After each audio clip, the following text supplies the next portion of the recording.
Ooh, what's happening, guys? Welcome back. Thank you. As always for being here. It is Friday night, and I don't know about you, but it's just feeling good. I hope that you guys are in a good mood. Hope that the light's shining on you brightly. I'm just hoping that you're doing well. Sometimes you're just in a good mood, and today I'm in a good mood, and I'm hoping to share a little bit of that with you. Let's listen to, if you don't mind, a little bit of Björk. Let's listen to her track, Hidden Place. This is actually the first track on her album, Vespertine, which was released in 2001. So off of this album, we've listened to Undo, we've listened to Pagan Poetry. It just makes sense in me wanting to listen to more from her to go back to the opening track and just kind of, start at the beginning. It just makes the most sense. And I looked at the tracks that I've done, from Björk here. I've done one track a year from her. Can I tell you one thing? Time moves a little bit too quickly because I want to listen to, there's so much I want to listen to, and there's just not enough time in the day. I think that even if I could do this full time, there would not be enough time in the day. I could do more, but it's just not the time. But I think that it's absolutely essential, at least in my opinion, to return to the Queen herself and listen to her. So we're going to start off with the first track here, Hidden Place. Hope you guys are having a lovely one. Thank you as always for being here, for clicking on the video. You didn't have to, but you did, so I appreciate you being here. Let's do it. This is Björk, Hidden Place.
Björk always impresses, like beyond. She is she is an enchantress. She is someone who invites us into her world. Speaking of inviting us into her world, Hidden Place. There's so much to dissect in this. First of all, her approach to the musical side of things, her approach to the production is, in my opinion, one of the most fascinating things about her. She is very adventurous. The worlds that she creates just with texture, just with her voice, just with the harmonies, recording her voice and playing it back in different ways, getting different effects in different moments, leads to different moments in time and different universes. It just takes you somewhere, is basically what I'm trying to say. Her music takes you somewhere that you've perhaps never thought of before. Because she's thought of it. She's taking you somewhere that she's thought. She's taking you to her hidden place. Now, when I first saw the track and, knowing what I know about Björk and some of the songs that we've heard before, I already had a preconception and idea that this may be relating to her sexuality in some sense. Which I love the way that she expresses that. And I still think it is. I think my preconception has been conceived properly. But it's once again her approach to it. This song is less, in my opinion, about sexuality. It's more about intimacy. And that can come in so many different flavors, so many different ways. Hidden Place, she mentions that she's shy, keeping this hidden place to herself. And then slowly giving in to showing someone else her hidden place. Yeah, you can take the physical thought if you want. And yeah, that includes it, I think. But I think it's deeper than that. I think it's beyond that and closer to the heart, closer to the soul. Closer to that person that we don't let anyone else see. The person that only we know. Opening herself up to that reception. And I think that's a beautiful thing. I think the way that she, once again, approaches it and pronounces it in her music is so wonderfully done because it's just as personal and an inward journey as, like I mentioned before, it is an outward one. The awesome electronic drums, I love the way that she plays with that, and she does that in a lot of her music. It's very electronic. I like the buzzy distortion that's used on some of those hits. It reminds me a little bit of like Massive Attack and like how they would produce some of their electronic music. Like I'm just thinking Heligoland. Heligoland? How do you pronounce that one again? I don't remember. But some of the music like that, like it just brings me back to that. And then once again, just how lush everything is, whether that's the vocal layering, whether that is some operatic tendencies in the atmosphere of everything, string enhancements, the orgasmic rises in the chorus, or at least what acts as a chorus, the breathy, hushed singing. It really does feel like she's in the studio and we're watching her express and open up herself and her vulnerabilities to us. Like I said, she's showing us and sharing with us, the listener, things that no one else sees or hears. And I think that's the mark of a great talent and awesome songwriting. Let's go ahead and talk about these lyrics though, huh?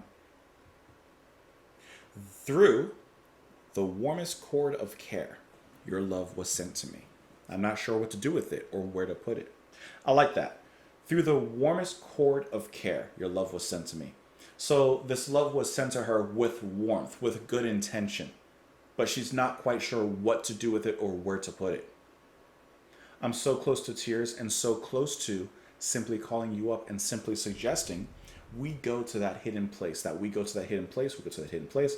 Now I have been slightly shy, and I can smell a pinch of hope to almost have allowed one's fingers to stroke, the fingers I was given to touch with. She's expressing her concerns, not concerns is the word I want to use, but her restraint to allow intimacy. She wants to, but she doesn't know if she wants to give in or allow it. But careful, careful, there lies my passion hidden. There lies my love. I'll hide it under a blanket, lull it to sleep. So she's shy, right? She draws back, I'll put it to sleep. This love that I feel blooming, I'm going to hold it back. I'm going to keep it hidden. He's the beautifulest, fragilest, still strong, dark, and divine. In the littlest of his movements, hides himself. He invents a charm that makes him invisible, hides in the hair. Can I hide there too? Hide in the hair of him. Seek solace, sanctuary. Just trying to find that warmth within each other. Once again, that intimacy.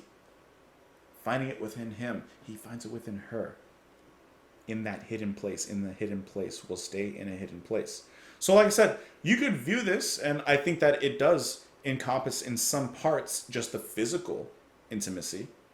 Obviously, talking about hiding in each other's hair. Leaning against each other. The very first lyrics. The warmest cord of care your love was sent to me, not sure where to put it.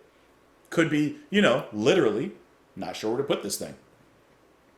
But it's just more the romantic devotion, the sensuality that's drifting and lulling between them.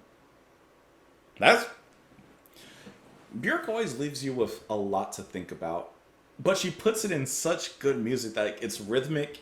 It's not dancey, but it's moving. And I can see where, for example, FKA Twigs got a lot of her inspiration from. I can't imagine that she didn't get any inspiration from Björk with her music as well. But great stuff, awesome stuff. Let me know what you guys thought in the comments below. You can follow me in a bunch of places if you want. Don't forget to like the video before you leave, if you don't mind, and subscribe if you haven't. I don't know why you haven't at this point, but you may as well. Come back tomorrow, and I hope you're having a lovely one. I'll see you later, guys. Bye.